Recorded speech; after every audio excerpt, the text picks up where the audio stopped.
Here's the top stories for September 8th. President Marcos says the flood control probe body to get full powers. The Discayas named lawmakers and DPWH executives tied to the alleged kickback scheme in flood control projects.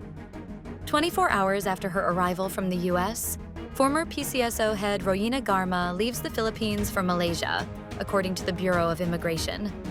Easterlies to bring rain showers and thunderstorms over parts of the Philippines. Pope Leo XIV canonizes Carlo Acutis, known as God's influencer.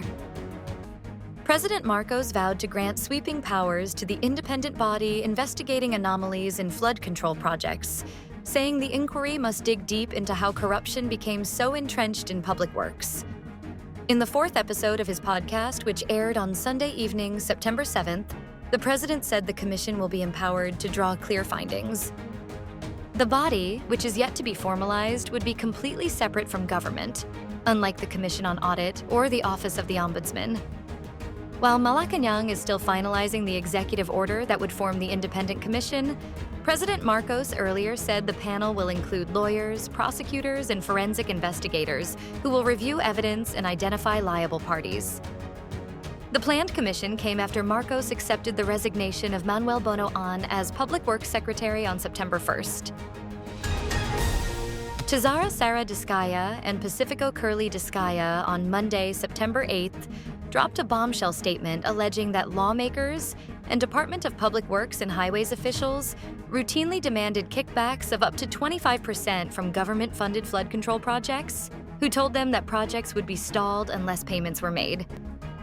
In their testimony made during the Third Senate Blue Ribbon Committee hearing into the anomalous flood control projects, they said the percentages demanded from them ranged from 10% to as high as 25% of project costs. Payments, they added, were made in cash and carefully recorded in vouchers and ledgers showing the amounts, dates, and recipients.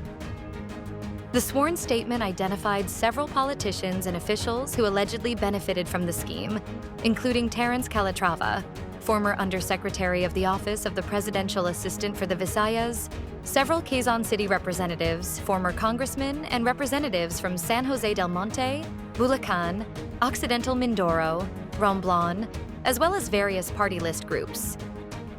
The Discayas also implicated DPWH officials such as Regional Director Eduarte Virgilio, as well as the Director of UPMO, Undersecretary, and District Engineers as conduits for collecting kickbacks.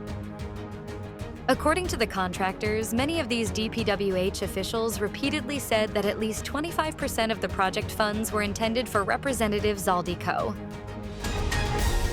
Retired police colonel and former Philippine Charities Sweepstakes Office General Manager Royina Garma left the country for Malaysia last Sunday night, September 7th, a day after she arrived from the United States last Saturday night, September 6th.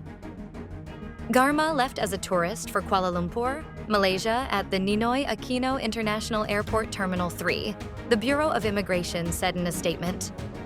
It said that Garma is a subject of an immigration lookout bulletin order for the criminal charges filed against her in 2016 and 2020.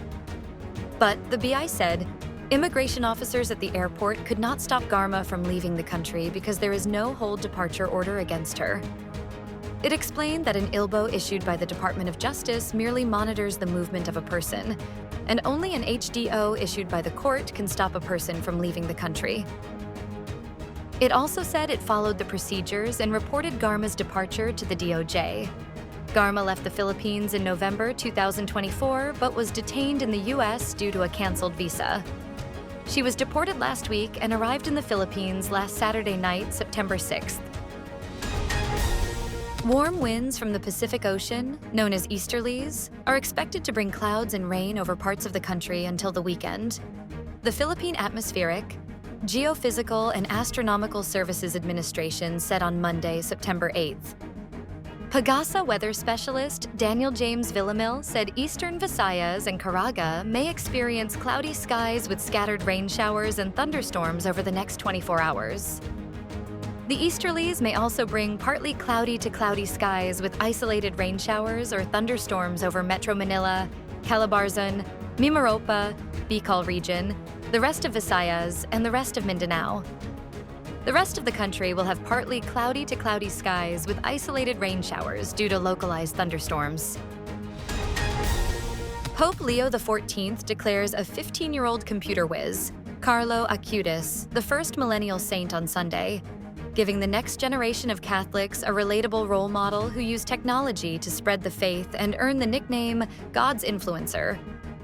An open-air mass in St. Peter's Square, the first saint-making ceremony of Leo's pontificate, draw hundreds of thousands of people and canonize another popular Italian figure who died young, Pier Giorgio Frassati.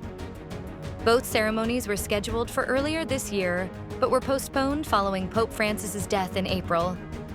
Francis had fervently pushed the Acutis sainthood case forward, convinced that the Church needed someone like him to attract young Catholics to the faith while addressing the promises and perils of the digital age. Like Francis before him, Leo has expressed concern about the risks of technology, particularly artificial intelligence, and about online relationships replacing human ones. Stay updated with the latest news. Visit our website at www.mb.com.ph or follow us on social media. Thanks for tuning in to the Manila Bulletin Daily Rundown.